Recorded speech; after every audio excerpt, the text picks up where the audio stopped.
सर्वप्रथम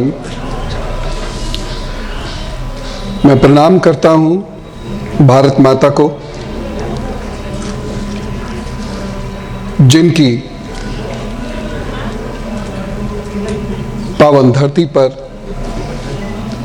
इस देश के समस्त देवी देवता उत्पन्न हुए, ऋषि उत्पन्न हुए, मुनि उत्पन्न हुए, हम सब उत्पन्न हुए।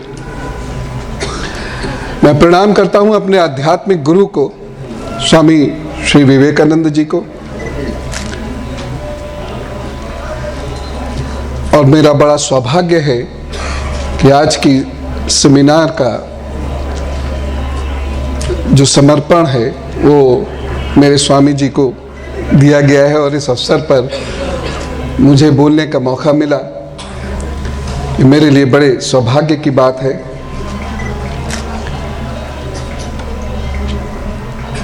I welcome and pay my highest regards to all my foreign dignitaries, all of my friends from different lands.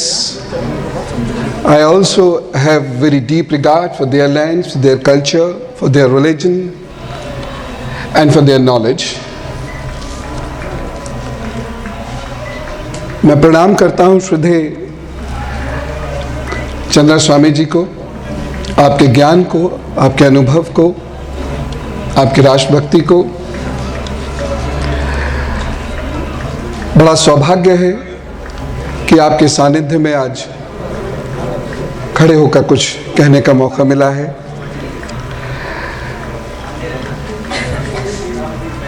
Indian institute of oriental heritage, जिसके कार्य से हम सब वाकिफ हैं,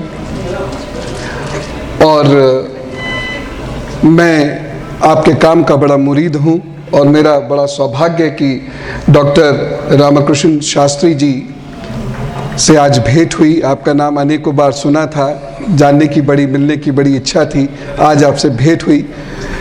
आपका बहुत अभिनंदन, बहुत धन्यवाद।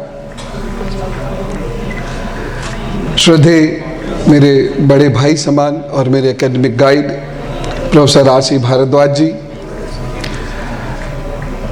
भारत के नौजवान सिपाही, वीर चक्र प्राप्त कर्नल T.P. त्यागी जी, मैं उन्हें हमेशा एक नौजवान सिपाही मानता हूँ। श्री नीलाद्रि जी, मंच पर उपस्थित सभी विद्वजनों को मैं प्रणाम करता हूँ। क्षमा कीजिए, मैं सबका नाम नहीं ले पा रहा हूँ, लेकिन आप सबको मैं प्रणाम करता हूँ। विषय बहुत महत्वपूर्ण है और समयोचित है। आज के वक्त की दरकार सबसे बड़ी ये है कि भारत को समझा जाए और भारतीयता को समझा जाए। भारत में जो सबसे बड़ी प्रॉब्लम है वो यही है कि हम भारत में रहते हैं, भारत को जानते हैं, लेकिन भारतीयता को समझते नहीं हैं। और इसी वजह से ज्यादातर प्रॉब्लम्स राष्ट्र में भी हैं, समाज में भी हैं और घरों में भी हैं। किसी भी देश के लिए सबसे महत्वपूर्ण होता है एक व्यक्ति। व्यक्तियों के समूह से एक राष्ट्र का निर्माण होता है, और यदि कोई व्यक्ति, जिस राष्ट्र के व्यक्ति कमजोर होते हैं, वो राष्ट्र भी कमजोर हो जाया करते हैं। भारत की पूरे विश्व को 3 बहुत महत्वपूर्ण देन हैं। एक गणित, mathematics.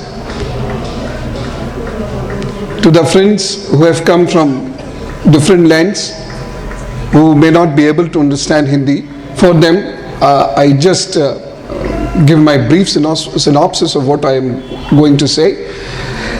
The biggest contribution of India to the world is mathematics, then astrology, and the study of consciousness. These are the 3 biggest contributions of India to the world. So I'm going to speak briefly on all the 3 topics. About mathematics, no need to say, everybody knows. Our Vedic literature has a different and unique kind of mathematics which is called Vedic mathematics. Gradually it is being recognized by the scientists and mathematicians of world over. दूसरी बहुत महत्वपूर्ण विधा है ज्योतिष। ज्योतिष को सामान्यतः हमने समझा है भविष्य बताने का विज्ञान, भविष्य बताने की कला, भविष्य बताने का ज्ञान, जबकि ज्योतिष इससे कहीं ज्यादा है। ज्योतिष भविष्य बताने का ही विज्ञान नहीं है, बल्कि भविष्य को बेहतर बनाने का विज्ञान है।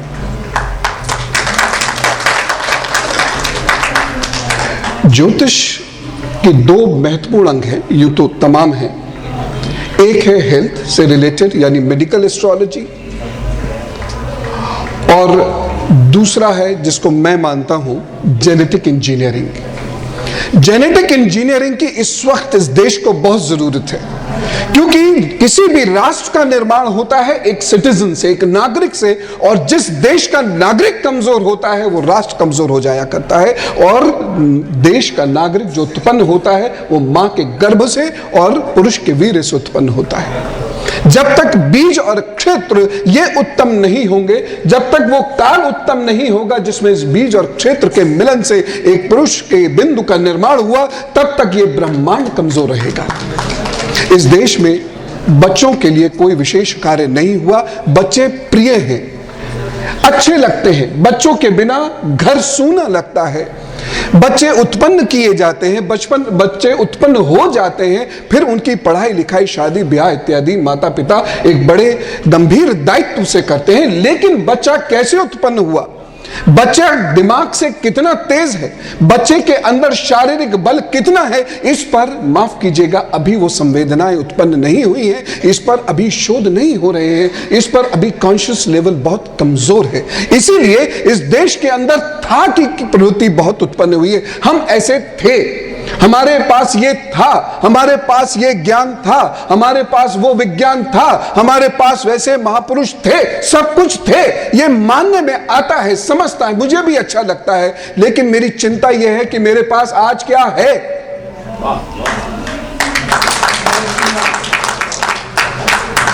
ये है जब तक नहीं हो सकता, जब तक मुझे संतान उत्पन्न करके संतान को पालने का विज्ञान समझ में नहीं आएगा।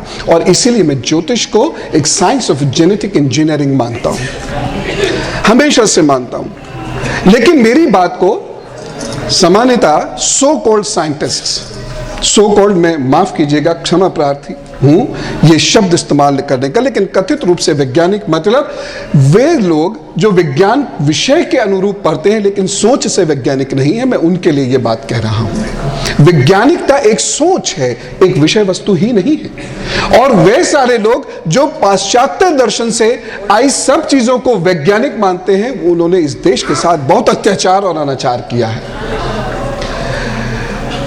मैं हमेशा से कहता था अपने बच्चों को आप अपने अनुसार उत्पन्न कर सकते हैं। कैसे? इसका मैं आपको एक लॉजिक भी देता हूं। हमारे जीनोम्स में बहुत सारी ब्लैंक स्पेसेस हैं।